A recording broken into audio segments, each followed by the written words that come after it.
O ministro da Defesa diz que operações no Rio vão ter mandados de busca e apreensão coletivos. Hoje, os Conselhos da República e de Defesa Nacional aprovaram a intervenção federal na segurança pública do Rio. Os conselhos são formados pelos presidentes da Câmara e do Senado, líderes da maioria no Congresso Nacional, ministros da Justiça, Defesa e das Relações Exteriores e comandantes das Forças Armadas.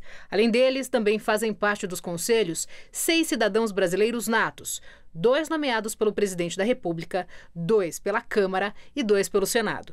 De acordo com a Constituição, os órgãos são consultivos e o presidente não é obrigado a seguir as orientações.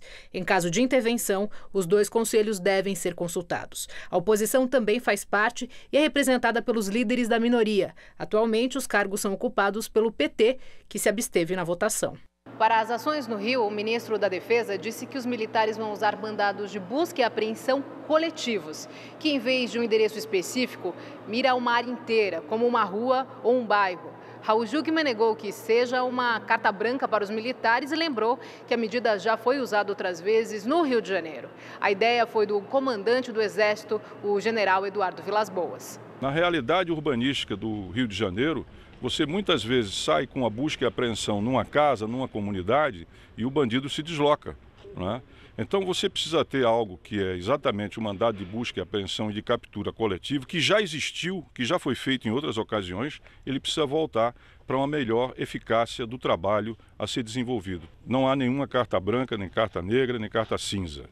E esclareço claramente que os militares não estarão exercendo ou substituindo o papel das polícias. Em 2011 e 2014, a Justiça chegou a autorizar os mandados coletivos em algumas favelas do Rio que passavam por uma grande onda de violência. No entanto, em novembro de 2016, o Judiciário entendeu ser uma grave violação do direito dos moradores. E depois de reclamações de abuso, proibiu os policiais de entrarem nas casas sem autorização judicial. Os valores que serão gastos na operação ainda não foram revelados. Segundo o ministro, o governo aguarda o planejamento que será apresentado pelo general Braga Neto, interventor da área de segurança fluminense. Mais de 800 comunidades no Rio de Janeiro vivem um regime de exceção. Vivem sob o controle do crime organizado, das milícias e do tráfico de drogas.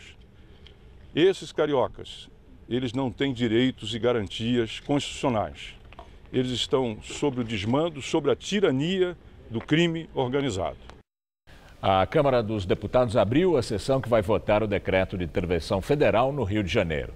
A deputada Laura Carneiro, do MDB, é a relatora e deve apresentar um parecer favorável à intervenção. Segundo a deputada, a medida é um remédio amargo para quem está na UTI. Para ser aprovado, o decreto precisa de maioria simples entre os presentes. Depois da Câmara dos Deputados, o texto vai para a análise do Senado, que deve acontecer amanhã.